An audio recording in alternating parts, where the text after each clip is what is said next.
should be able to like have this good. All right, my boy, we are live. Oh no, I got it. You got it? Yeah.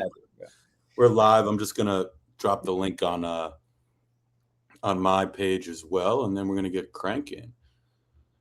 For those of you who are joining us, welcome. For those of you who are popping in, say what's up. Hey yo. Hey yo. We're gonna get started in just a couple seconds. Hey, Johnny. Welcome, Johnny. Thanks for being here, my man. The Bald Brigade is back. Johnny's on the Bald Brigade. Judge, I didn't even ask you. What do you think of the bald? Oh, the Bald Brigade? Yeah, that's what we're calling the baldness, the Bald Brigade. I've been waiting for you to shave it completely. I think it looks good. Wait, I feel like I can barely picture you with hair. Bro, I ain't gonna lie to you, bro. The hairline's been receding like at an enormous rate. No, bro. It's been bad, bro. Like every day I look in the mirror and we're just getting thinner and thinner. Thinner and thinner. I feel like I need to look back at like a picture and remember what your hair even was. It was already so short that it was. I know it was short, but I just picture it doesn't look any different to me. Nah, does it? Dude, I feel like I haven't seen you in a minute though. So I mean, I haven't seen you in at least. It's been a couple years. I mean, first I haven't seen you in probably. It's got to be 2 years, right? 2 years since my last cross country trip, and we haven't even like yeah, you wouldn't even chilled since it's been years. Yo, Jesse's in the chat. Jesse. Oh my god.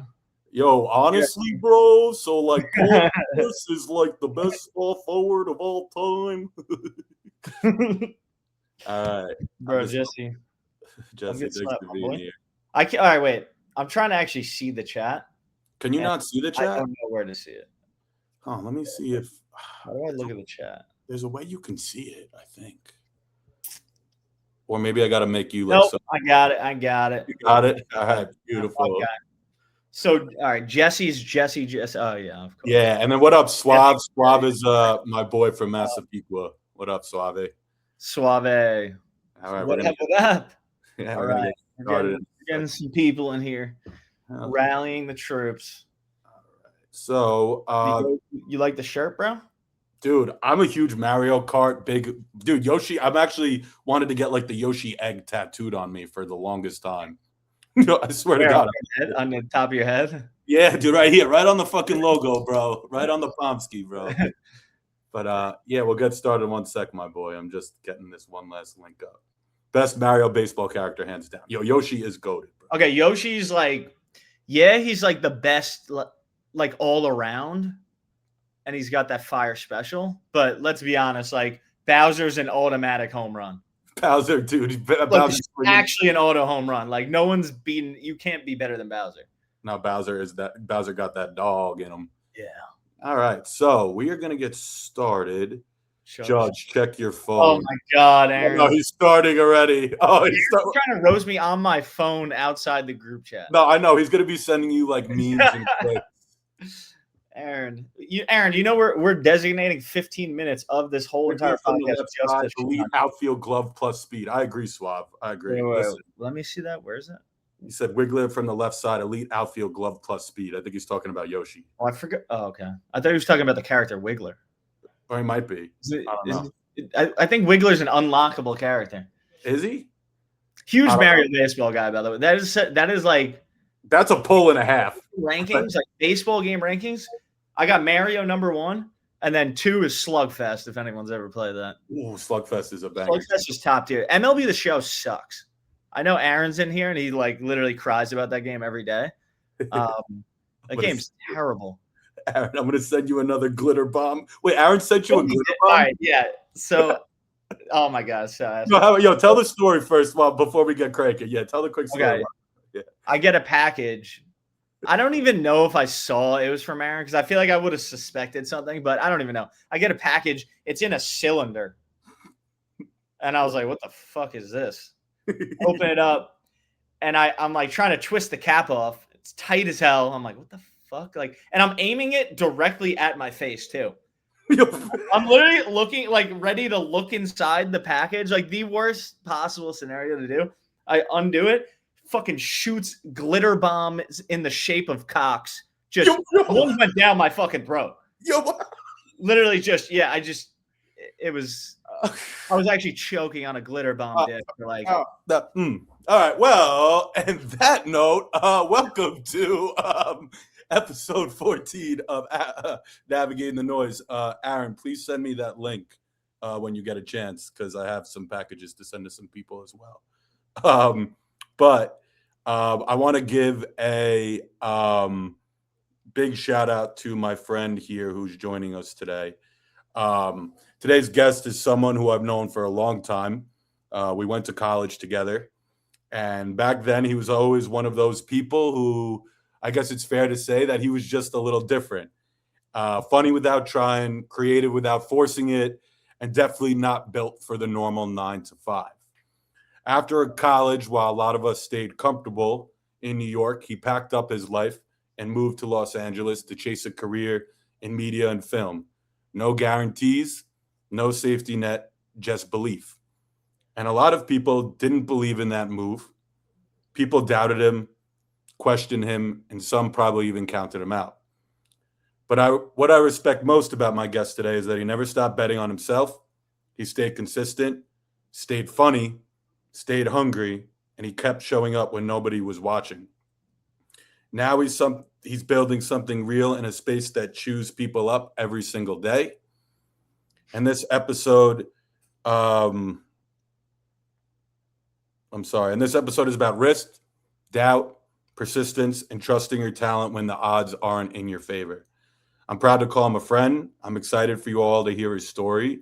Ladies and gentlemen, welcome my guy, Andrew Judge, a.k.a. Little Toaster. Ooh. Great speech, Tamardo. Great speech. Donnie. Oh, Donnie's in the chat. You can read? Yo. He was stumbling, so not well. Yo, bro, Let's be honest. Bro, dude, you're my boy, and I wanted to not fuck it up, the intro, and then I fucked it up anyway. It was a great intro. I liked it a lot. Thank you, man. Thanks for being here, man. I appreciate you joining us today, brother. I know on the Navigating the Noise podcast. Judge, I ain't gonna lie to you, big dog. I was a little worried about the time difference, because I know you struggle sometimes with reading clocks. So, no, I ain't gonna lie to you. So I was like, dead ass. I'm like, yo, bro, I really hope he remembers to like get here today. Like, so everyone has a reference. Zamardo texted me like one of the first podcasts is yo on at 7, so that's 4 p.m. for me. And I had him remind me like every 15 minutes, and then I just literally showed up an hour late, and just so it's the time zone. I'm jet lagged still, bro. What do you mean you're jet lagged still? You've been out there for like 8 years. You can't still be jet lagged, bro. Like 3 months ago. You can't still be jet lagged. There's no way. It's permanent. That's funny. All right. Well, in that case, like I said in the introduction, my boy, we met in college, bro, at Oneonta. Although I saw your stupid ass at Nassau Community College, brother. I don't want to butcher it for the audience, but what was your outfit or your getup that you always used to walk around Nassau with?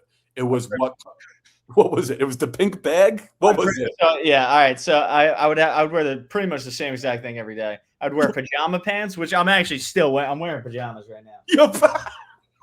You just got to be comfy, bro. You just got to be comfy. You just got to be with your pajama pants, pea coat, it's freezing. And then I had my baseball bag. That was just a pink duffel bag. It was just a pink duffel bag. And then we had sociology. We didn't even know each other though. We didn't even know until we got to Oneonta. And then I see him at baseball tryouts, and I was like, "You play baseball?" Bro. I remember seeing your dorky ass at the tryouts, and I literally was like, "Yo, is that kid from Nassau who would always walk into sociology like 12 minutes late and just be like, yo, sorry, my bad," with like the pink bag? I'm like, holy shit, this is him. And then we're at the tryouts, and then bro, I think like we eventually hit it off, and we ended up talking one morning at like the Hulbert Hall dining hall one morning. Yeah, I think once we found out it was like I was in Higgins, you were in Hulbert, and we were right next to each other, and then we like went to the dining hall and chilled there. Yeah, no, dude, that was some hilarious moments, bro. It's just such a small world, bro. Because I remember, like, I vividly remember you in that stupid pink bag, like that pink bag, yo. I literally remember. I was like, bro, and then I saw the pink bag in the 607 at Oneonta. You ever remember that? Remember that app like called Yik Yak? Yes. It was Yes. like literally anonymous people writing shit. Mhm. I was on it one time. I saw someone literally write, "Who's that fucking pussy that walks around with a pink bag?" And in school, I was like, "Wait, what?" They actually got me. Yo, Yeah, and someone as really just wrote that anonymously on Yik Yak. I just saw it. I was like, "Wait, what the fuck?" you wrote that in the NASA, like that was written about you in the That was NASA. just written about me. I don't no idea who wrote it, but yeah. So, dude, people knew that I had the pink bag at all times. that's crazy. And then that pink bag made its way up to Oneonta with you. Yeah, it survived. It had a long lifespan. I never had a. I don't think I've ever owned a baseball bag. I would just put it in a duffel bag and call it a day. That would be the same duffel bag that you would use to like go to Florida for like your vacation. Like you take your baseball stuff out and you put in your underwear and socks. Yeah, that's funny. That's funny. But nah, man, like I said, the whole purpose of this like Navigating the Noise podcast was I wanted to have people best knuckleball on this side of the Mississippi. Yeah, yo, my boy Judge had a nasty knuckleball. But now, Judge, I just want to say thanks for coming on, brother. Because like I said, when I started this whole podcast, stream Navigating the Noise, I wanted to bring people on who I knew closely and internally, who I knew maybe went through some life struggles and kind of chased their dreams and passions and ended up finding success. And I know it wasn't easy. So, as we get through, the rest of this episode, I'd love to kind of chop it up with you and hear about your journey, your experiences, the lows and highs with it. But first off, I just want to say thanks for being here, dude. Like this is cool. No, I'm glad you're doing this too. Like when you said you were doing a podcast, I was like, you were made for podcasting, bro. I always talk to a wall for 30 hours straight. Bro, that's what I like to think. I always, advice, Yeah, bro. I felt comfortable behind the mic, talking to like an audience. And like I said, I think I have a lot of, life experience to kind of provide for others. So I appreciate you showing, support for me as we kind of partake on this journey of navigating the noise. But so me and you, brother, we met at Oneonta. We got close at Oneonta, and we got close through baseball, honestly. Baseball is really what brought us together. And it's funny because I never even got to even play because I was just injured the whole time. So it was like kind of baseball, but it was just like it was more just we met through baseball and then just like chilling outside of it. Yeah, no, literally. I think like the baseball was like our connecting point. But then, bro, we just like experienced so many funny ass memories and like nights out on the town and like the mornings after where we would just be talking about the shenanigans where we'd be like, like we formed like a friendship and bond pretty quickly. For sure. Absolutely. Great place. Great place. Oh, dude, the 607, man. I try and tell people now, like how college was for you, like, for me. And I'm sure you have felt like a similar experience. Like how dope was Oneonta? Like so fun. Like I feel like a lot of people had the experience at Oneonta. Like I had no idea it was gonna be that like crazy. No. And just like it was so much crazier than I thought it would be. Yo, absolutely. I understand how easy it is to fail out of college. Like just going there. I came in putting like I usually always put in like for school like 30% effort, and that always gets me by with like solid grades. Did that at Oneonta, and that just did not. Like I almost put in almost 0% the first semester, and I actually almost failed out. And then I got my shit together, but that is like so easy to get distracted there because of how much fun you could have. I was getting a little worried about you that I was going to lose my special friend because he wasn't going to be able to keep the GPA to stay in the 607. I was with Porter, and we were just like, bro, we have to lock in. It was like finals week. Mm-hmm. I had a meeting with. I remember Grim. I had a meeting with. He's like, you don't even have the 2.0 right now. I was just like, oh my god. And then, me and Porter. I remember that me and Porter we just locked in for finals. And I finished with 2.2 that semester, and then it was uphill from there. But yeah, I mean that was going to be one of my questions. Kid took karate class and got a 4.0. You did take I did take karate. I took karate, but it was the same year I got the surgery on my shoulder. Mm-hmm. And so like our normal test in karate was go in front of the class and you got to do some karate stuff. I don't know, like whatever they teach you a whole like thing, like basically a choreography routine. type thing with the thing. Yeah, I know what you You go mean. in front, you perform it, and then since I couldn't do that, the teacher was just like, write a 10-page paper about karate. I was like, that is so much worse. And there was no shot I was writing it, so I hit up Jesse. I was just with Jesse. I was like, yo, I will pay you to write this essay. And Jesse wrote a 10-page paper on comparing the Karate Kid with the new Karate Kid or something. Wait. Is on comparing one Karate Kid to the old Karate Kid movies. Okay, I have to dissect that quickly. First of all, you trusted Jesse to write one of your papers? I know I was doomed, but yeah, I was doomed. Yo. it just passed. Wait, were you there? Yo, were you there when Jesse beat the shit out of the TV during the election? Were you there? I wasn't there. I missed that, but I just come home later and there was a hole in the TV. I was like, oh, nice. Oh, cool. Yeah, typical Saturday. Yo, typical. Nah, when me and Judge lived together at Oneonta, we had my junior year. So I think that was Judge's, like, I don't know, 5th or 6th senior year. I don't know. He was in Oneonta for a while. Bro, I wasn't. I should have stayed longer. I was trying to stay longer. Yeah, you were like holding back. You were like purposely like failing classes to stay. I was taking as little classes as possible just to be there longer because I felt like I wasn't there long just because we went to Nassau for 2 years. Yeah, and then we transferred in. Yeah, that's those credits transferred over, so I had to leave early. Nah, quick story, and then I want to ask my boy Judge a couple questions. But when me, Andrew, and Jesse and Aaron, who are in the chat, lived together, Jesse was a little upset about the result of the Donald Trump Hillary Clinton election. And let's just say that when Jesse came home from the night out on the town, he decided to use the television as a baseball and pretended that he was Chipper Jones and took some hacks. I'm pretty sure it was right after Trump took Pennsylvania. Jesse lost his mind. Yeah. Just teed off. Yeah. So but like that place legit wasn't real, bro. Like it really wasn't.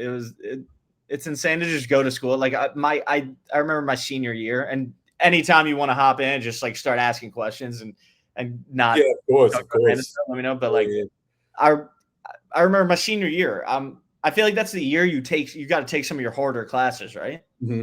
Like my major was so easy. I was mass communication. Don't even know like what you do with that. Yeah. But like my senior year it was karate class, dance class with Jesse, American musical theater, and then I had one senior class that I had to take. It was like senior seminar or something like that. And those classes were the classes that you needed to take just to kind of like finish your major for to meet your credentials type thing.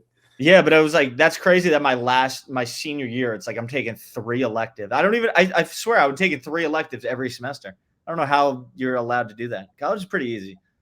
College is pretty easy. You kind of beat the system. I'm not like, I didn't take an engineer or bio major, but college. I feel like some of our college baseball homies and like our friends like Tom Bond or like Coda who took like economics or maybe physics, they might have a different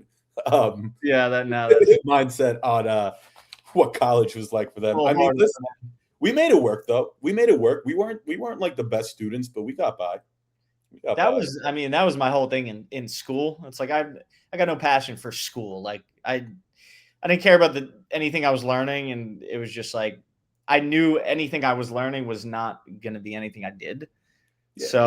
So yo, let me stop you there, my guy, because that's kind of where I'd love to ask you a question and pivot a little bit. You just said you knew a lot of the things that you were kind of learning in class, and the classes that you were taking and the content wasn't going to be fully aligned with what you wanted to do in your professional career.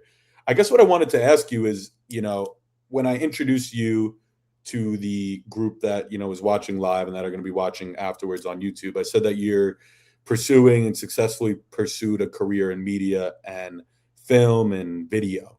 Was it in college that you realized that you wanted to pursue this type of profession, or was it before you even got to college that you knew that maybe a career in something that's a little bit quote unquote different was something that you were aligned to? Like, when was it that you knew, hey, I'm in college and these are the classes I'm taking, but I kind of just need to get by because going out to Los Angeles and pursuing my hopes and dreams is where I want to be. Yeah, I mean, it's funny because like throughout, like going into college, I had zero thought of like, because the only thing I ever thought about was playing baseball. Mm-hmm. So like anything outside of baseball, I wasn't even thinking about it. I was just so locked in, like I'm gonna just play baseball forever, Mm-hmm. and like I was locked in on that. And then when that, so I never thought of anything else. Yeah, like there was no other plan. There was no plan B that I just like had ready to go. mm-hmm. Yeah. And then like when I got hurt, and then you just start having to think of things like, oh shit, all right, wait, I actually do need to do something else now. Mm-hmm. So it was like my senior year. And when I was making this decision, I was just like, what do I do? I have no idea what I want to do. I never even thought about acting. I never thought about ever doing that. Mm-hmm. But my grandma was an actress, and she would always say to me, she was like, you got to do acting. You got to do acting. I literally brush it off every time. I was like, there's no shot I ever act or do anything in that world. But I just didn't know what to do. And I just wanted to do something crazy. I was like, you know what? Like, I'm going to take a crazy risk. I was like, I'm just going to try to be an actor. I was like, it was literally my senior year. And I was like, all right, so what do I do? I was like, I know I want to make videos. I was like, I'm going to make videos. Like, Mm-hmm. I'll start there and I'll keep trying to just make videos, and maybe I'll like have a good social media, and that'll be, even if I don't become like a legit actor, I'll just be doing social media or something. So that's kind of just how I decided I was going to go that route. And then I just started making random videos. Like I never had a game plan. Like it was literally just out of nowhere, like out of literally nowhere. I was like, yo, I'm going to be an actor. Never done it before, ever once. Just like, yeah, out of left field. But luckily my parents, my family's super supportive. I could have said anything and they'd be like, oh yeah, cool.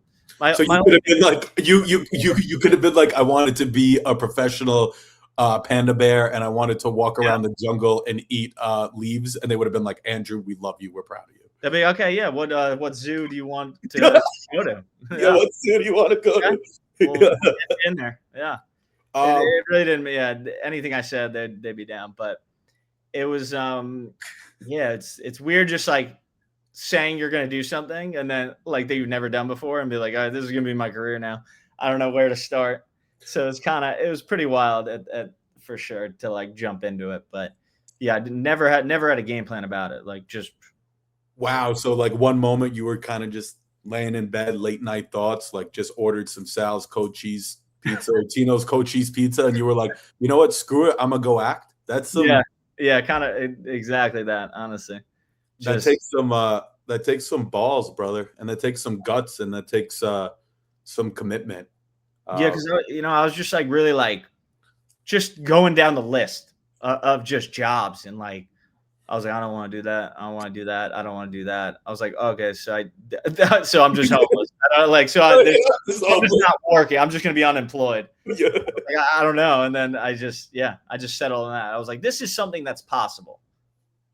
I was like, this is something that people start later, and then they can have a career. And I was like, all right, let me try it, because I knew at least for the next couple of years I'd be living at home. There wasn't going to be a lot of pressure on me, like right after graduating, to just jump straight into the work field.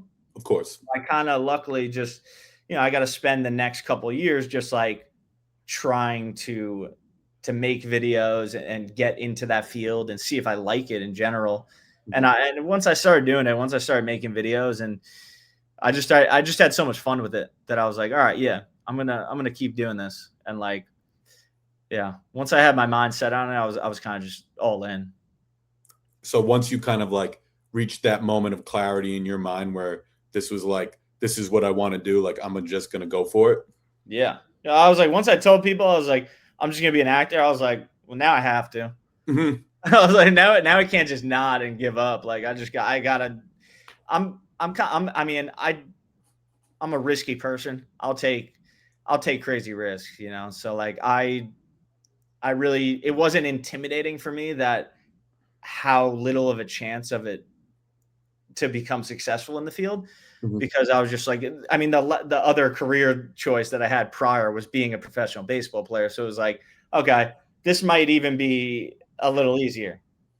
Yeah. I know So what you mean. You kind of had some pretty once you kind of had yourself set on baseball player, and then if baseball player wasn't it, acting, like you kind of set yourself to a high standard of some professions and goals that like would yeah, not really seem ordinary to the common John Doe or Jane Doe.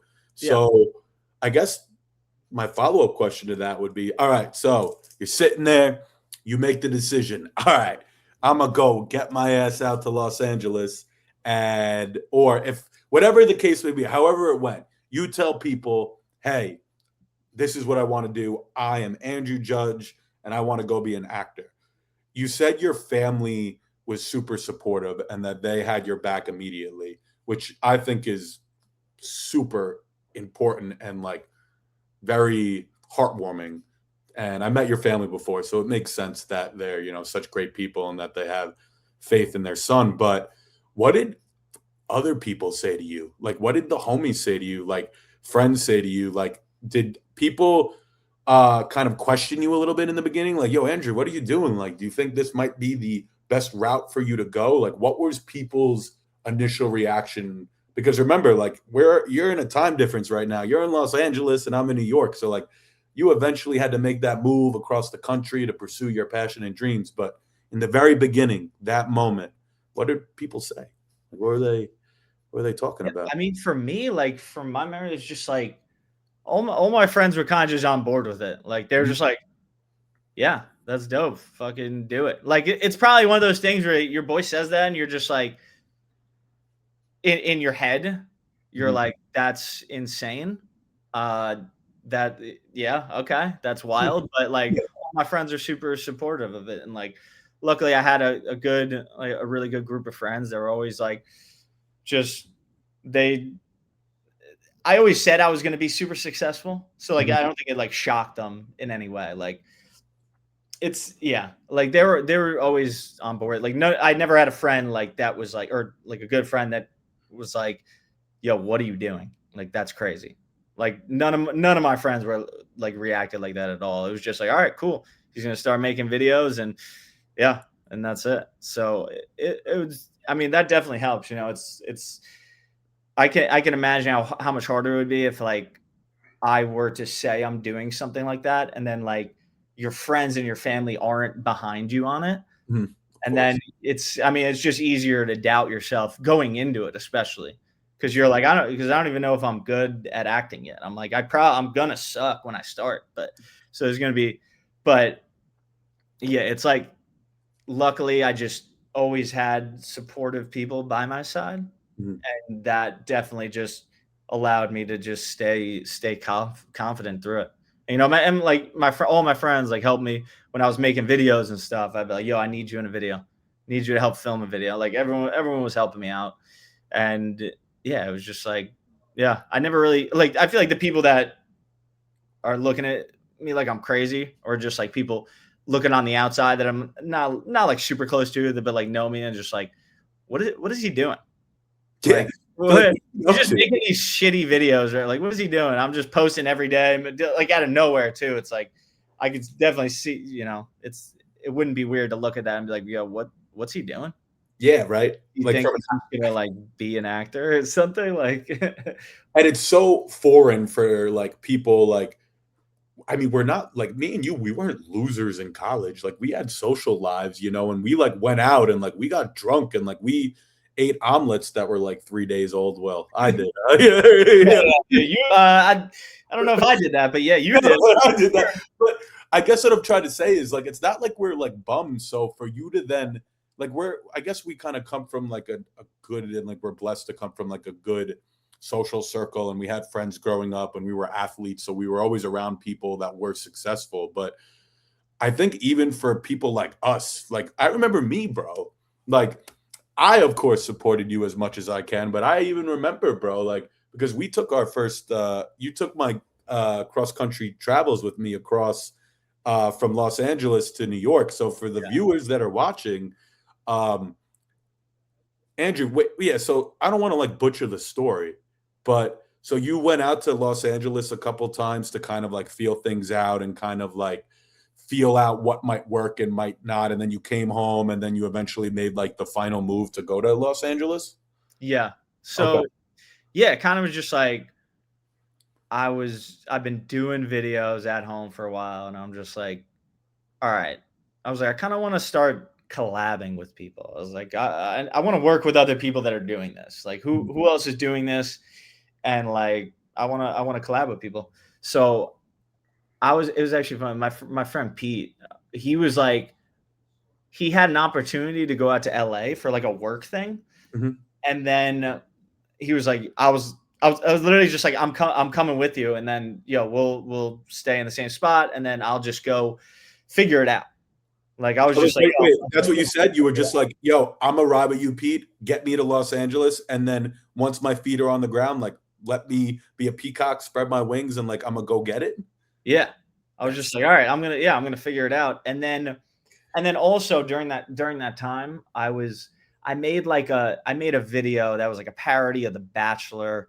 And then my now friend Leo, he saw the video, and then we started talking, and he was in LA, and he was like, hey, if you're in LA, let's film something together. So I had like a little I was like, I had someone to work with at least. And then the thing with Pete, he's like, come out. And then right, actually, it was like it's probably like a month before we never booked anything. We didn't like officially lock it down, but Pete couldn't go anymore. And then I was like, you know what? I'm just going to go alone, just see what happens. So I just went out there alone, and I stayed out there for 2 months. I stayed in a shared hostel in like I stayed. All right. Well, I've done the shared hostel twice, and the first time was cool. It was fine. I mean, I wasn't in like a great area or anything, but it wasn't bad. In the shared hostel, it's just always weird. You just feel like I don't have a locker. I don't have anything. All my stuff is just on my bed and like ready to be taken. You could get stabbed in the middle of the night. Like, you have no Yeah. idea. Yeah, I would have no clue until I'm just bleeding. But Until you're bleeding yeah, out. Yeah. yeah. I'll tell the second part after. But yeah, no, I just went out there, and then I met my friend Ramon, my friend Mitch, and then we started just filming videos together, and I was having a lot of fun doing it. So I had a little bit of a group now, like that, and I continued to talk to them. And then I went home, and then I went back to LA. This is now when me and you did the cross country. So I wanted to do another trial run. So I went back out there, and I was just, the same thing. I booked a shared hostel for 2 months. I get to the shared hostel. I didn't even look where I booked. Like I realized that I was just in the worst part of Crenshaw. Yo, Crenshaw's not a good area, bro. Like, that's the only thing I know. It's just not. And I was like, oh, okay, yeah. Whoa, where am I? And because I didn't even realize where I was until I looked it up on the map, like as I'm in the Uber. I'm just driving through the worst neighborhood ever.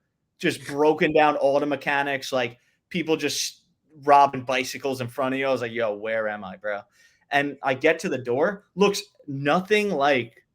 Oh, you got catfished. You got catfished on the hostel, on the Airbnb. Catfished by a house. I got catfished by a house, bro. The ceiling was falling in the doorway to walk in. I was like, what the fuck? So I get in, and the roommate that I'm supposed to be with, I guess I have 4, but one of them's there. He's like 6'8", biggest guy ever. And I was like, yo, what's up, man? My name's Andrew. He just looks at me like this. And I was like, all right, yeah, I'm getting stabbed. So I have to figure out how to leave this place. I called on my friend Ramon. I was like, bro, yo, I need to sleep on your couch. Like, I didn't even know him that well at this time. Like I met him one other time. I only met him in person one other time, but he's a great guy, and he let me stay on his couch. And then while I was on the couch, his brother was there, and then he's like, yo, you should call the Airbnb or call your bank and say you don't recognize the purchase. And you get your money back. I was like, yes, sir. All right. All right. I do that. I'm like, don't remember that. Yeah, no, that wasn't me. That was not me at all. Nope. And then they give me the money back, but it was like a temporary. And then they had to do like the investigation part. And I get like it was like $800. I was like, I'm lit. Like 800 more than you I was thought. with you for this process. Yeah, and then you come at the end, and that was the end of the trip. Yeah. And then by the time I get to you, I've already went through that 800. Like I got no money. Like I had almost no money in my bank account while doing this cross country back with you. Yeah. So it was either take a plane back or just drive back with you. And I was like, all right, whatever. We're gonna go ride across the country together. Yeah. So giddy up. I get in the car with you. What an insane trip. We were eating one meal a day. Zamardo was drinking 14 Red Bulls and a coffee pill every day. I was like, I never even had an energy drink until that day, like until that week. Bro, that trip was yo, that was you know what's funny? I did a second cross country trip, and I was like, as much fun as I had on the first one, I did not plan that one out the right way. we put ourselves, I put us through like absolute treacherous conditions to get from point A to point B. It was funny because it was a cross country road trip, and like in my head, it's like you're gonna see all these things, and it's like you're gonna be spending days in these places. But Zamardo said like refused to drive at night. Yeah. So then we had to do all the driving during the day, and then we were only staying in each spot one night. So we had actually no time to do or see anything. So our cross country road trip was just driving across the country. There was nothing else. We just drove across the country. That was it. We went from point A to point B. And time out. No, time out though. You saw like three things. Wait, whoa. Didn't you wait, time out. Didn't you wait, didn't you in Ohio State, right? Didn't you get the free meal at Ohio State? What was it? Remember at Ohio State when my phone died and you didn't know how to get? I left you. Yeah. That story's. I don't even want to tell that story, but that story. Yeah, that was for another day. That was a funny one. This kid, literally, I was lost in Ohio State alone. This kid's phone died, but yeah, we'll tell that story another day. Oh man, that's a funny story. But no, I remember like going. Jesse said kids saw highways in 32 states. 32 states, go.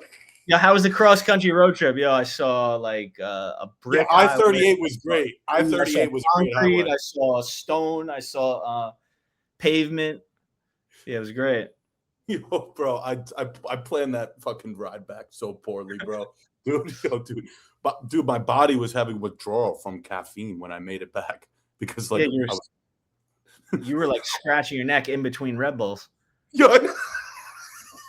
You're like, shit, Judge, we gotta find another popping caffeine pills and chasing them down with Red Bulls. Like that's crazy. I never had an energy drink before that trip. I never even really drank a whole coffee. Like I didn't drink coffee. I didn't drink energy drinks. Nothing. While I was driving during the Denver part. I remember that when we were in the mountains, right? And I'm getting sleepy. It's bright daylight too. Like I was getting sleepy, and we're on the high part of the mountain, and I was just like, "You're dead asleep too. You're dead asleep." I was like, "Yo, we're gonna die." I'm looking around. I was like, "I know this motherfucker has 50 Red Bulls somewhere." I look behind me. I pull a 25-ounce Red Bull out. I was like, "Okay, I've never even had I've barely ever had caffeine in my life." Started drinking that. I was fucking wired. Yo, I remember I woke up and this was you. You were like, "I'm good," and these were your eyes, and you were like, "Yo, I haven't had Red Bull." I had so much energy. I was like, "I want to talk to now. I want to talk to you, but you're dead asleep." I don't even know who this is. Trolling your boy. I don't know who this is, yo. I don't know who this is. I forgot who's trolling your boy. I know it's someone. I know. Oh, is it someone you know? Who's trolling your boy? I don't know who that is. I hope they write it in the chat. But no, I remember, dude. Do you remember on that trip when the windshield wiper? Aaron said coffee shots. I'm just responding to that. That was the worst. That is the worst shot of all time. Coffee shot is absolutely disgusting. And Aaron, you should 100% slap yourself for even bringing that up. Wait, did Aaron feed you coffee shots one time? Is that what he did? Yeah, he basically made me take it. I don't Oh, remember. trolling! It's Nick. It's Nick who has my Griffey jersey. Oh, It's Nick, okay. yo. Oh, yeah, that is Nick. That is Nick. It's I knew it was. Yeah, all right, yeah. I still have the Griffey jersey. At home. No, I got the Griffey. Oh, you have the jersey? Oh, I have the Griffey. I gave it back to you. My I bad. still have it. You still have the Griffey jersey? I That's still have funny. the Griffey jersey. But Yeah. brother, I remember like like that you were going through that whole financial crisis with the Airbnb. Like I remember like, bro, I give you a lot of credit, man, because like I remember when we were coming back on that trip and like shout out to Jesse, he was a great friend of yours, but like I remember you were hitting up Jesse for like some money just to kind of like help you get across and like he was kind of Jesse saved me because we were ending in Oneonta. Mm-hmm. I had $0 and I remember I was like, yo, Jesse, like I need to take out a loan from Papa Jess. Papa Jess. Say Papa Jess, daddy is the bank. Daddy Jesse to give me a loan. Took out a loan from Jesse to finish the trip. But I got home. I had $0 in my bank account when I got home. And then the bank hits me with, we could not prove that you didn't book that Airbnb or the shared hostel. Yeah. Took all $750 out of my account. So I had negative $750. And then they said, you got 1 week to pay this or we terminate your bank account. And I don't know what happens when a bank account's terminated, but I'm just assuming my credit is over. Yo, your credit's done. Credit's done. Like I'm never getting it or anything. It's not a good sight. Yeah. So I had to figure out a week how to make $800. Yeah, then weren't you working as didn't you do like a bunch of delivery jobs and you were working at like restaurants and like just doing anything you could? I was doing delivery at the time, yeah. So I was just delivering anything and everything I could. You get strapped to an Israeli missile. That's crazy. You just talked a little bit, my guy Judge, about your back and forth, and then you finally made the move. So eventually you decided to pick up everything and you got your ass to Los Angeles, California. That's correct? Yeah. I mean, I was just like, I did the 2 trial runs. I was like, you know what? I like it out here a lot. And I was like, I might as well go. I was like, I had no reason not to go. And I was like, if I want to pursue this, I have to go. So I was like, all right. So I literally just, I didn't have a spot to stay yet, but I was like, I hit up Ramon, I hit up my boy Mitch, and I was like, yo, can I like just couch hop for a month until I figure it out? So I did that for like probably like a month and a half or 2, just couch hopping around. And then my friend Leo, his spot opened up. Like his roommate left, and then he was like, "Yo, you can move in with me." So then his spot opened up, and I moved in with him. I went back to New York in the meantime. I met my girlfriend during those 2 months, like being there. I met her at a party, and then I went back to New York, and she happened to be in New York for like a month. So I was hanging out with her a whole bunch, and then I go back, and then I moved in with Leo, and then I was living there for 2 years, and now, live with my girlfriend now. So wow, hell yeah, brother! I just made the move. So so you just moved in with wifey? About a year ago, yeah. A year ago, and she hasn't beat your ass yet? Because she has. It's crazy. Yo, she has beat your ass a couple times. No, it's wild. Yeah, does she? You got the bruises to show for it? Yeah, beats the shit out of me. Does she? All right, I deserve it, but yeah. All right, I'm gonna have to call a couple numbers afterwards, bro. You're my guy. I gotta protect you. So how long have you been out in Los Angeles now? Full time, I guess, living your life. It's been 4 years now. 4 years. Flew by. It's crazy. 4 years and it flew. I have a question for you, if you'd be willing to share. Did you have, and feel free, my guy, if not, because like I said, the whole purpose of this podcast is to get a little vulnerable and raw. But did you have a moment when you did move to LA where, like, did you have a brokest moment where you looked at your bank account and you were just like, Jesus Christ, like, is this going to work out? Or did you have like a moment where like there was ever sincere doubt and you kind of had to like pull yourself out? Like, was there ever a low point through this process, or did you always kind of stay even keel, knowing that you were kind of going to accomplish your goal of, pursuing media out in Los Angeles? No, yeah, there was so many moments out here. I had like $30 in my bank account. And like the moment where I was the brokest was, so I got lucky that the second I moved here, like I was like, okay, I need a job. Like I had no leeway in money. Mhm. Like I moved with a little less than 5,000. I moved here with, Mhm. and then the first thing I did, you need a car or you're done. You Mhm. need a car or you're cooked. You're spending thousands in Ubers. So the first thing I did was buy a car for like a little over 4K.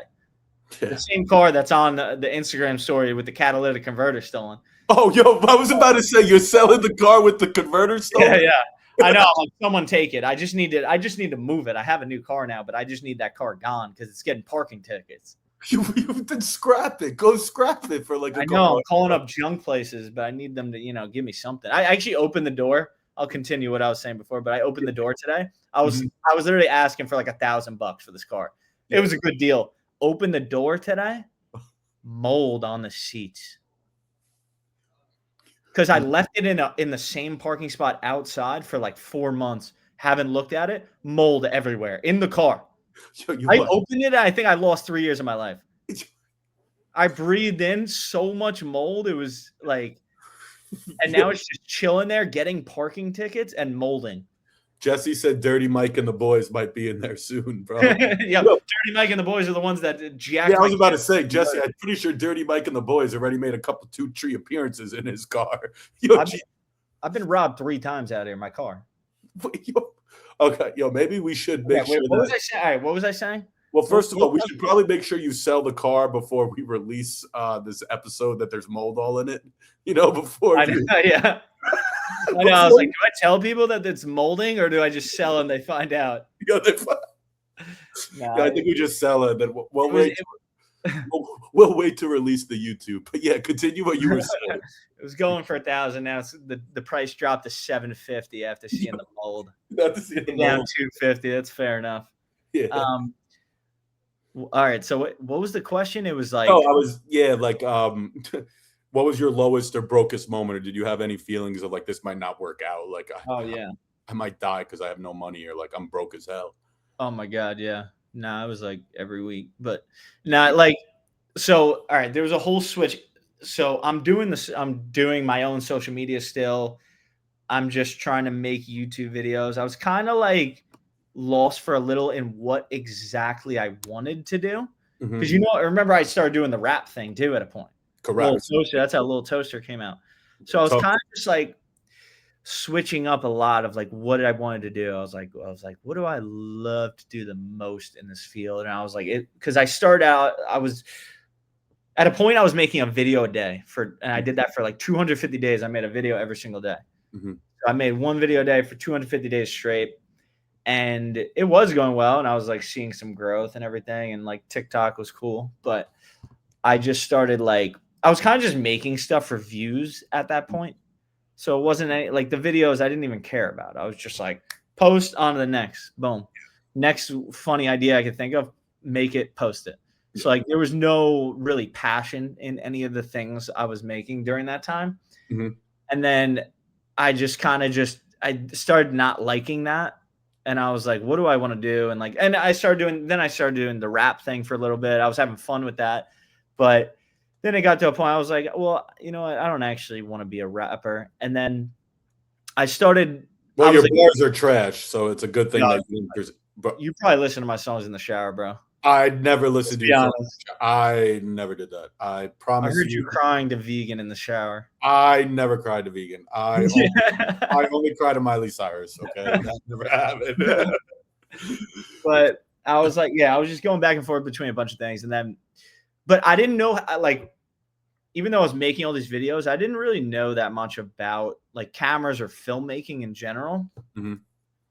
So then I kind of just had a new idea for a YouTube channel where I was going to make like high quality like trailers. And I was like, okay, I'm gonna make like fake trailers for movies that don't exist. Like that was my idea. And I was like, all right, you know what? I'm gonna learn all the aspects of like filmmaking and get really good and try to make this like professional. So I was like, the first thing I did, I had no money, really had no money. And then I hit up my brother and I was like, Steven, I was like, yo, can I take a loan out for you for $800 to buy this camera? Wow. So So that was one of the first things you did was like, I need good content. I need good creative like resources. So like, let me get this camera. yeah. Yeah. And I've already been out here for over a year at this point. Yeah. Like, I've already been out here for over a year, like closer to, yeah, like a year and a half. And then I was like, all right, so my brother gives me the money. I get the camera, and then like I got like a paycheck from. I was coaching baseball out here. I would do private lessons. Yeah. That was how I was making money. And then I started buying like the lenses and everything slowly. And then I just started, and then I bought some sound equipment. And then I made like my first video, and I put a lot of time into it, and like a lot of way more effort than anything I've ever made before. And I was like, oh, you know what? I really like doing that. I was like, that was really fun. And it kind of took me back to what I started doing. Like when I started making videos, it was like longer form, like not even that long form, but like longer form, like 3 to 6 minute comedy skits. And that's what I started with. And then I went away from that when TikTok came out. Yeah. And then I started not liking it, what I was doing anymore. So now I kind of went back to that. And I was like, oh, you know what? I actually really want to be a filmmaker. I was like, I'm going to learn how to film really well. So I just started doing that. I started going hard with that. And then literally just like I met my boy Mikey. I met him through a mutual friend. Like I was asking my friend to be in a video. He couldn't. He was like, yo, my roommate is wants to be in it or is down to be in it. It's down to be in it. Yeah. Give me I was like, cool. Yeah, Mikey came. He's amazing. I was like, oh, that's great. And we got along really well. So then I started hitting Mikey up for my stuff and all the time. And like I did this like 48-hour film festival. Okay. And like it was basically you have 48 hours to write, edit, and film a short film. Okay. And it was like my first time ever making a short film. So like I did that with him, and it was super fun. Like, and it ended up really well. Like I got the award for like best cinematography. I was like, oh, maybe I'm actually good at this. Like maybe I never even did this before, and like maybe I'm like I actually. And then that's kind of the route. I was like, yo, I actually want to get good at this. And then Mikey was like, yo, do you want to? He started a YouTube channel. He like started this YouTube, and he told me that he was going to do it. But like when in LA, when people say they're going to start a YouTube channel or anything, you don't even know what they're telling it. Like everyone says they're starting. Everyone's got a YouTube. Yeah, because isn't that like a big part of LA and part of like the city culture is like media, film, photography, audio, music. Like that's just how it is, right? Yeah, everyone's either doing something or says they're going to be doing something and then don't do it. So, but yeah, he actually did it. And then it was like I really didn't know that much about filming, like filmmaking and like how to light a scene, how to film, like frame a scene, like. But and then Mikey was just like, hey, you want a DP for us? And for those don't know, it's not sexual. That's director of photography. All right, thank you. Because I was looking at you with googly eyes right there. I was like, yo, relax, bro. Yeah. Calm down, Zamardo. All right. Bro, you saw my eyes lit up for a second. Like, what am I? That's crazy. Yeah. So then, and then I hop on as a DP. And then I'm just like filming every week for a YouTube channel, and it's super fun. Like we all get along super well. And like once I hopped on, I was like, I kind of knew it was going to be something really special too. Cause like they're the best writers I've ever met. Mikey and Wyatt, and I didn't even bring up Wyatt, but yeah, I met him through Mikey.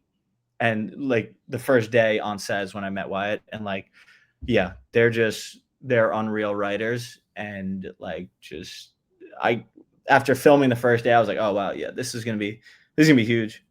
Like, and Mikey's an insanely good actor, and I was just like, wow, this is gonna be really big. And it like, and also I didn't even care if it wasn't, because I was having so much fun doing it with them, and like they're becoming my boys. And then we just started doing that. I just literally hopped on this YouTube channel, and then that's just what I'm doing now. Like that, it literally went from like so many different routes and like what's happening to like something sticking. Like yeah, it's kind of weird. Like it's funny because like I came out here, I thought I was like I really want to do YouTube full time, but like it does seem impossible. Mm-hmm. But now like it just like actually happened, which is weird. That's incredible. And like I said, you discussed earlier, there were like moments of doubt and you had like $30 in your bank account and you're reaching out to your brother to grab a loan. What did that moment feel like for you when, because I'm sure you're still like, coming along in your professional career, like I'm sure you still have goals and aspirations. And at the end of the episode, like I'd love to ask you for like, where do you see yourself in, 5 years, 10 years and etc. But did you have like a, I made it moment or like a, hey, I'm in LA and like this is kind of like my first true gig and like how good did that feel? Because like you said, you kind of went from filming a bunch of different things, you didn't know where you were at, and now you met these two dudes, the camaraderie you had with them. Was that like your I made it moment, or was that like the moment you had where you're like, the pieces are finally coming together? Because Yeah. I'm sure as Kobe Bryant once said, job's not finished. Like you got Yeah, a lot, sure. you got a lot more you want to do, but like the fact that you're able to self-sustain yourself off of media and film and you chase the dream that a lot of people wish that they had the guts to even partake in. Like, did you have that moment yet, or are you getting there? Are you still there? Like, it's definitely been more of like a feeling of everything's coming together. okay, Like everything's finally coming together. I'd say like definitely the biggest moment, like the coolest moment was getting the Tubi show. It's like yeah, that was for sure the coolest moment so far. yeah, Like that was the moment we were all just like we sat down at, like, and I guess I'll talk about this for like a second so people yeah, even know what I'm talking about. But like, yeah, we started out doing these with this skit about getting friend zoned, and then people really loved the skit. So then we made it into like a series. So then the first season is kind of just like we were just filming skits, and it was like a series of skits of this friend zone series, and then people really loved it and they just kept asking for more. So then we kind of turned it into, we're like, all right, we're making this into a show. So then we started filming like a second season on our own. We put out 2 episodes, and then Tubi came into contact with us, and then they contract us to do 4 episodes of a new season. So we did 4. So we had like a third season on a platform now, like on Tubi. So yeah, that was like the coolest moment. And but the craziest part was like they hit us up and said it was like it was November, like the first week of November. okay, And then they were like, we need these episodes finished editing by December 18th. They actually said first 2 episodes, December 7th, second 2, December 18th. These episodes are 40 minutes long.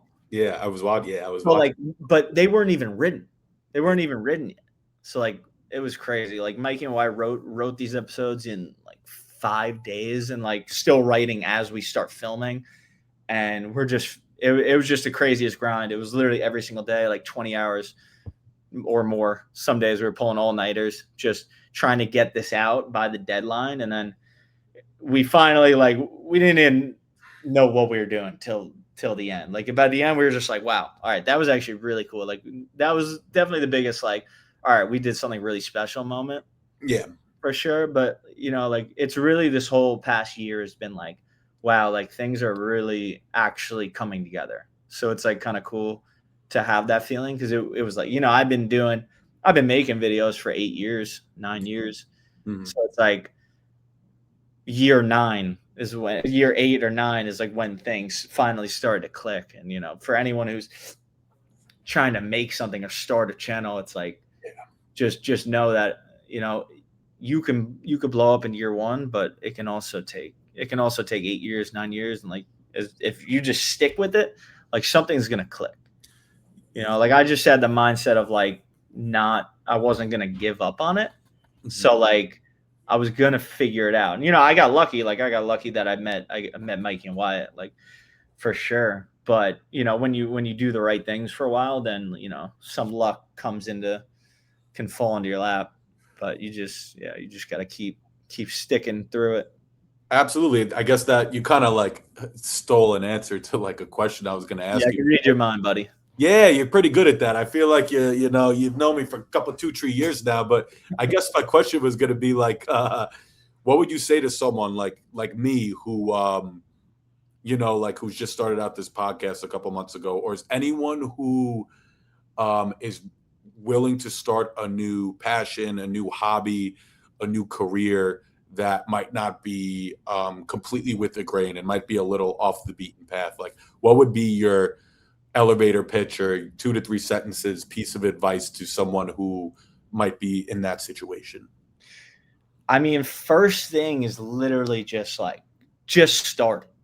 Mhm. Like, that's for sure the hardest part. Great. I'm just embarrassed of like posting.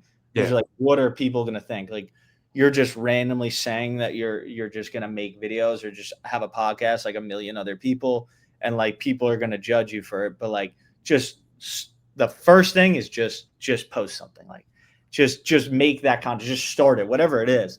Just start it, and then have fun with it. And like, for becoming successful with it, it's like, like, one, you gotta have fun with what you're doing. If you don't like what you're doing, it's like you're never gonna continue. Like, choose something, make the content that you really enjoy to make. Yeah. Like, that was a thing that I was falling into. I started making stuff I didn't want to make. I didn't like it because I was going for views instead of just like what I wanted to make. And people can see like when you're making stuff like true to yourself and like what you really want to make, and there's like passion in it. People see that, and like that's where you start gaining some real fans. So like, first is just for sure just getting started, and then to develop is like keep learning from every video you make. Like, what's working? How do I make all these different aspects better? Like, how do I make it look better? How do I make the lighting look better? How do I make my thumbnails better? How do I make my titles better? And just constantly just trying to learn how to the algorithm and learn how to just make your content the best it could be. Because the first couple of videos you post are not going to be as good as the next 20 you make, So it's like you got to make 100 videos to finally make like a really good video. You got to just make content. Mm-hmm. You're going to just slowly get so much better. Like, you'll look back in a year and be like, oh, there's so much stuff I could have improved. Right. I know more now that there's so much more I could have improved on. So it's just like trying to constantly learn how to get better. Mm-hmm. And like make your content stand out and be the best it can, while doing that in a way of making what you want to make.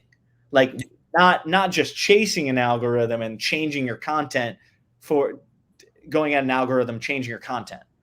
Like, keep what it is at the core, and then like just get better at learning all the other stuff and all the little things that are going to help it grow. Because you're just gonna slowly learn so much. Like, it's funny, like looking back on my first videos, I was like, yo, what the fuck was I even doing? I was like, you're probably looking back on it like, yo, what the hell was I smoking when I fucking recorded that shit? But like, I'm sure it's like really neat and cool to see like the progression that you made, right, over the months. Also, Aaron said, you're trash at Fortnite. Dropping the hammer. Hell yeah. And trash at Fortnite. You're bugging, bro. I would have to me and Aaron would play Fortnite, especially over like COVID time, and he was I'd basically be carrying his dead corpse around like Baby Yoda. Like, I was carrying around like a pet. Like, he'd just be dead at all times. I'm getting his reboot card. No, he's getting his reboot. He couldn't survive more than 30 seconds. Bro, the question was trash in Fortnite, you're garbage. What? Wait, was it his cooler that I fucked up, or was it your cooler that I messed up? All right, yeah, actually, no, we got to tell that story. All right, and we can let everyone in the chat, whoever sees this, decide whose fault this is. So, all right, I got some queso dip for some chips I was eating. Dip wasn't even that good, pretty bad actually. So I leave it on the table. Like, when you open this, you got to refrigerate it. Okay. Yeah, I left it on the table and it was sitting there for an entire week. Didn't move it. There was a couple other things of trash there as well. But I didn't move this queso. It was sitting on the table, warm as hell. But it was closed up. You're not smelling it or anything. Zamardo comes in one day. I'm sitting by the table with Jesse. And he goes, "Yo, is this your queso?" I was like, "Oh, yeah, I got to throw that out, though. Like, don't eat that. It's been out for over a week, like 100% moldy." Literally gave him the full warning. Like, I was like, "Don't do it." Like, Zamardo acted like you would have thought I said, "Yeah, eat it now." He goes, "Oh, okay, let me try." He takes it, he puts his finger in and just licks it, and he goes, "Not bad." And then Aaron, our roommate Aaron, he had this giant, really sick cooler that you see in like a deli that has like Rockstar energy drinks on it. What would you call that? It's literally like I don't even know what to describe it. It's like a heavy duty cooler that costs like hundreds of dollars. Yeah. Yeah, it was. Yeah, it could have been at least $2,000. Zamardo puts the queso inside of it. I was like, okay, that's weird. Like, no one's eating that. That's disgusting. A week goes by, and then the apartment just smells like death, like a moldy possum in like under the floorboards. Like, actually smells like something died. We go to the cooler, open it up, and you just get slapped with it. You get rocked with it. You get lit up with whatever. It was putrid, like the worst smell ever. And it was just from the queso. It was just literally the only thing in there was just queso. And then Aaron smells it and just starts going off. Like, yo, you guys owe me a new cooler. Like, what the fuck? I was like, yo, it's Zamardo's fault. Yo, and then Zamardo, but it was your queso. Okay, but I didn't say put the queso in the cooler. It was on the table. It was on the table to not be touched. There should have been caution tape around it. Dude, that thing was a biohazard, and you put it in a fridge. That shit was so lethal, bro. It was literally one of the worst smells I can remember to this day. Dude, what would you do to have one more like weekend in Oneonta? Not like a whole semester, like not a whole. Kill you to do it. Oh, one more weekend? Yes. Oh, one more weekend, brother. One more day. One more night, right? Yo, yeah. What a great place. Dude. Nah, I appreciate that. I think there's a lot of people, and listen, I think I know I gave you a lot of credit for like in past episodes, and like I know I've spoken to you personally about like how I kind of view you as not like a mentor because you're stupid as shit, but like and you're talking about stupid. Yeah, but I give you a lot of props and credit, and I admire you in a way that you kind of went after your dream, brother, and you chased something. And like the fact that I'm able to like sit here on my couch and like go on Tubi TV and like plug in like something on Tubi and like your face is there and like you're literally an actor like on this show. Like it's one of the dopest feelings ever because I've seen you at like those points where we were traveling across the country and you're like asking Jesse for money. And like I know you're delivering freaking crazy amounts of food for like $1.50 tips to like some scumbags on Long Island. So like for you to kind of like go from that point and then for me to see you like on literally TV is like a dope as shit moment. Like, and I'm hyped for you too, bro. Like I'm so happy you started this, and like it's all just uphill from here for you. It's just like you just gotta stick with it and like stay consistent, like you said. You already did the hardest part. You just moved out and you started this thing, and you've been posting every day, and like that's the hardest part. Like just being consistent and like getting it started. So like it's literally all just uphill from here, and like people catch on and start tuning in every week. Nah, it's been great, man. And like I said, I've been going through a lot of hoops, and like I said, moving from New York to Charlotte, but it felt like it was the right thing, Yeah. And, straight up, like I'm just super stoked for what's to come. Before we go, because we are wrapping up. Donnie said, "Z, that's definitely on you, brother." All right, Donnie, bro, Donnie, we're gonna have a conversation after this. We're gonna have polls on the shit. Bullshit, yo. But I actually have your episode of Tubi pulled up. I want to see if I can do this. Hold on. Hold on. How do I do this? I want to see. Hold on. Give me 1 second, Judge, because What scene you pulling up? Bro, Donnie, miss you, bro. How you doing? I don't know if it's gonna happen. Hold on. Hey, do you have a kid or am I just bugging? Yeah, Donnie does have a kid, Yeah, you dude. do have a kid, On all right. Instagram. Yeah. He does have a kid, bro. I thought he did. I was just like, I'm not sure. But No, he's got a wife and kid. Yeah, Donnie's been like a huge fan of the pod, bro. He's been tuning in every single week, like showing up. You showed up last week, but you showed up late, bro, because you in this time shit, bro. How are you grown ass man? You gotta start doing Pacific time. Yo, you dead ass. I gotta cater my needs of my podcast to you. Yeah. That's funny. Hold on, yo. I got this shit up right here. Hold on. Let me see. Tell me. Yo, so can you hear me? Are you Yeah. all right?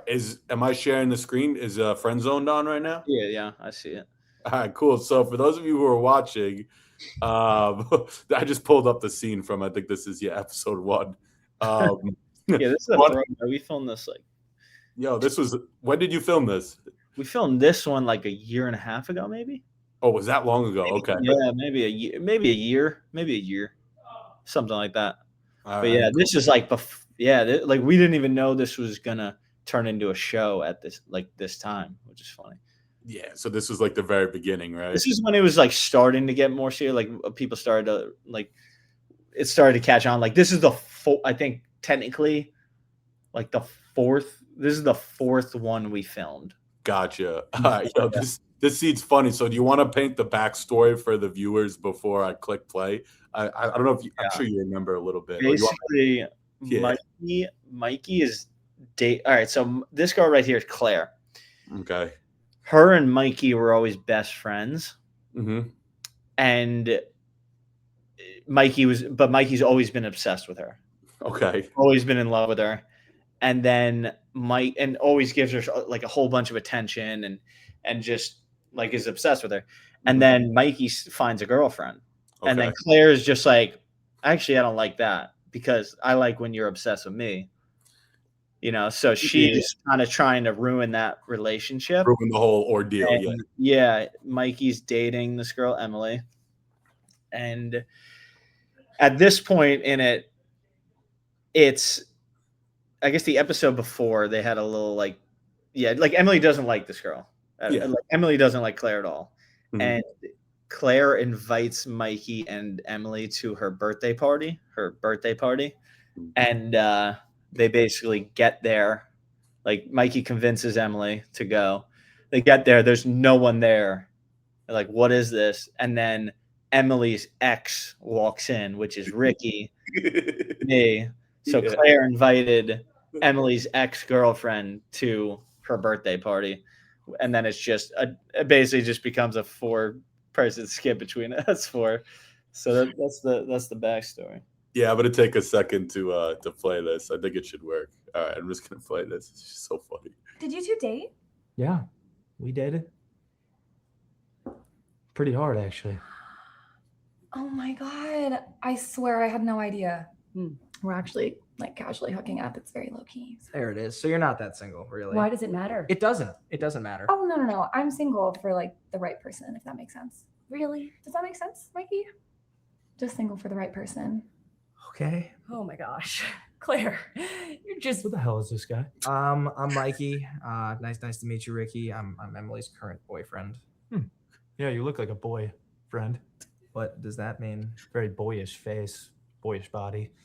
Not much muscle there. Back off, Ricky. What, I can't talk to the guy? Ricky, you forgot to say cute. What? He's cute too. You just can't get enough of him, can you, Claire? Mm-hmm. Did you call me cute a second ago? Yeah, she called you cute. I don't care. Did you like that, Mikey? Nope. Wait, Emily, wait. You've dated both of these guys? You really get around. No. It was so serious. I don't think either of us were really over it.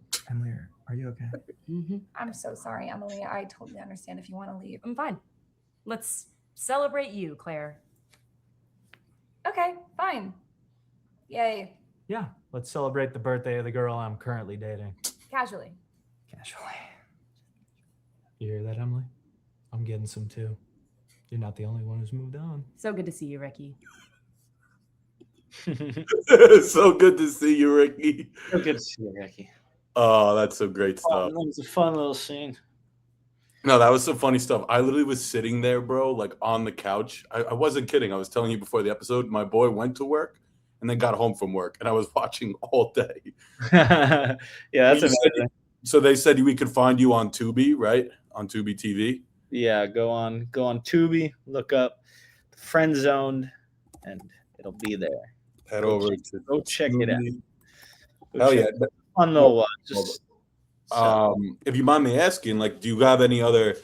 I don't know if you can, display this info or tell us, but do you have any other plans on any projects coming up soon in regards to what's next in your professional career, or like what's in store, in the upcoming weeks, months, year? yeah, I mean, we definitely have some big plans for the year. It's like we're gonna be filming another like pretty big thing this year that's separate from Friend Zone, and then I don't know what I'm allowed to disclose, but yeah, and then we're kind of just hoping that we can do another season 4. Hell And yeah. we're just kind of shopping that around, just waiting to hear back. So Sweet. Dude, that was so dude, Ricky's a crazy character that they've written you in there for, bro.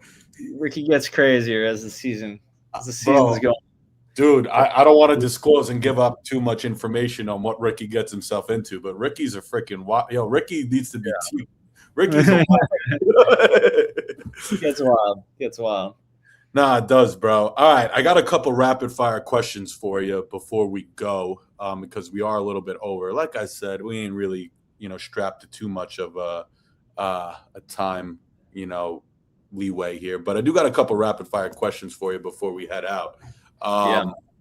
And like I said, for those of you who have joined us in the chat, like as always, the participation, the love, and support for us here at Navigating the Noise has been unreal.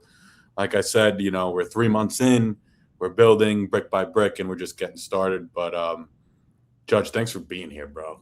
Rapid fire, I mean like first thing that comes to mind. Like you're not allowed to think. Like you gotta go. All right. But thank you, brother. Seriously, I've had a blast doing this shit. No, that's great. This is funny. All right. New York or Los Angeles? New York. Worst advice you ever got? The worst. How many seconds do I have to answer? I'll give you like 15 seconds. I feel like that I should have saved that question for the end. That's on me. I'll wear that one. Worst advice I ever got. I mean, probably just someone saying to stop making videos. Stop making videos, like give up on your dream a little bit, right? Give up on your dreams. Yeah. That's fair. All right, Not crunchy or creamy peanut butter? Creamy. What? Ew. Bro, who's eating crunchy peanut? Someone comment if you're a crunchy peanut butter.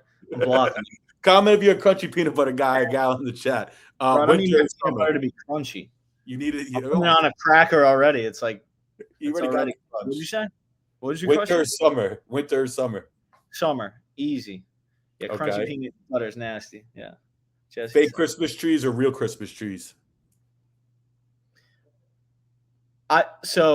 real Christmas tree, just for the vibes, like I feel like a nice smelling real Christmas tree is cool. But like, I don't know, me personally owning one, that seems annoying. Okay. So like being somewhere, I want to be in front of a real Christmas tree. Owning one, fake. Gotcha. Yo, that actually makes a lot of sense. Yo, that was Like, actually that's crazy cleanup. Like there's just tree falling all over. I don't know. no, dude. That was actually a super intellectual response from you. It was a response that I Actual wasn't. genius. I was okay. We're not gonna lie to the audience. Smartest land animal. Oh, here we go. We're the fastest and smartest land animal. All right, I got a couple more for you. Fame or freedom? Freedom. Hell yeah. What is bro. it? What part's what am I freedom of? No, what am I? I'm not giving you any more details. It's rapid Okay. fire. Oh, you get it. All Am I right. famous and not free at the same time? I'm just Mhm. okay. All right. To to anyone who's doubting you right now, what would you say to them? Go fuck yourself. Yes, that's what I was looking for. My God. All right. One last question. Michael Chandler, see you at the top. See you at the top, See you kid. at the top. And one last question. Where do you see yourself in 10 years?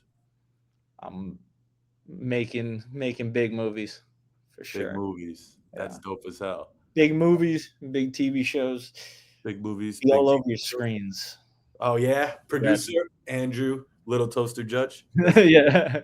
Let's see how long the Little Toaster name stays. It's still Right. Is that like, still are you still, is that like sticking as your name right now? Are you like looking it's to still replace- just been my Instagram, and I'm like, It has been your at handle this for a point, long I might as well keep it. Right, that is, yo. All right, yo. I think that's all the time we had. Like I said, dude, this definitely will not be the last time that I have you on for sure. No, let me know whenever. Absolutely, I got some big things coming with the pod and looking ahead. And bro, I definitely want to find my way out to Los Angeles, and maybe we can film some stuff together as well. For sure. Let me know when you're here, bro. Yeah, bro. I'll be here. I'll be here. Johnny said might be the best pod episode so far. Johnny, shout out. Hell yeah. Listen, and thank you all for being here in the chat. I know there's going to be a bunch of people who watch live on YouTube. Yeah, and Judge, like I said, I had like an old YouTube channel, and then it was connected with my place of work, so then I kind of had to like restart it. But you know how it goes. Like there's, hoops and jump ropes that we kind of got to hop to kind of get towards our goals. But bro, like some of the YouTubes, bro, we're getting like 200, 300, 400 views. So yeah, man, I'm gonna get this. There's things I'm gonna I'll tell you. I mean, we're about to finish this. I'll tell you off camera in general, but like things, little things that you could just do that'll just make that you're just gonna get more views. No, 100%. I mean, you were even telling me about the thumbnails. The little things, it's gonna help. Yeah, you were telling me about the thumbnails thing, and I understood what you were saying, but like I don't even fully know how to fucking do that yet. Like you said, when you were still learning, like you didn't even know how to properly light things or like how important certain things were. So I'm still kind of coming along in that process. It took me a while to understand what the hell I was doing on social media. So nah, of course, brother. But I'll send you examples. Yeah, shoot me some examples and any bits and pointers you can give me. And like I said, this is going to be the last time I have good old Andrew Judge on the show. So I'll be back, bro. You better be back, brother. Well, for sure. That was fun. That was my first. I guess that was my first podcast. Yeah. Have you ever done anything like this before? No. It's cool. Isn't it cool? Yeah. You know what's funny is like I had guests on before, like some of the Oneana boys, like Schultz was on here, like in the early times. And like, it's funny because you're someone who's like used to being behind like a camera and like, ready, set, action, but like, it's cool, man, to kind of see that record button go live and like knowing that you're speaking to people who are listening to you and hopefully making a difference. And like what it's like. Your field that you're in is more of like entertainment, right? So you know what it's like to just the camera goes on and there to entertain and shit's fucking great, bro. For sure. Yeah. It's fun. Yeah. This is a great time. I love doing this. This is hell yeah, brother. All right. Well, we'll definitely set something up for sure. And then, bro, like you could even come on and like I could even plan something out where I can like have designed certain segments or topics that we talk about. And like you're a funny dude, and we could always chop it up about random shit. It could be politics, news, sports, etc. So yeah, come to when you come to LA, we'll do one together in the same room, and I'll just beat the shit out of you live. Okay, if you actually think that you'd beat me, you're so stupid. But dude, I would put you in a Kimura so quickly, bro. Oh my god! First round tap on your end, brother. First round, you're done. I give you 20 seconds, bro. And Demo's gonna be the less seconds than Aaron in here. Yo, you fuck, bro. Aaron gets 25 seconds. You 15. Bullshit. Jesse 3.5. Bullshit. Well, Jesse might as well not even show up for the fight. This was an incredible time, man. That was fun. This is dope. All right, yo. Peace and love, everyone. Right. Shout out. Keep watching, guys. Thanks you all for tuning in. Hope you're all navigating some noise. Tune into the socials for updates on what we have next week. But as always, spreading love and positivity. Hope you all had a lovely week. Be a good person. Spread good vibes. Show some love. Root for your homies. Clap it up. Jesse, shout out. Thanks for being here. Chat, Johnny Perner, thanks for being here. Aaron, Donnie, as always. Donnie's wife and Donnie's kid, thank you for being here. Donnie's kid's going to be a viewer one day when she gets old enough. Hell yeah. All right, we out. Peace. Later, guys.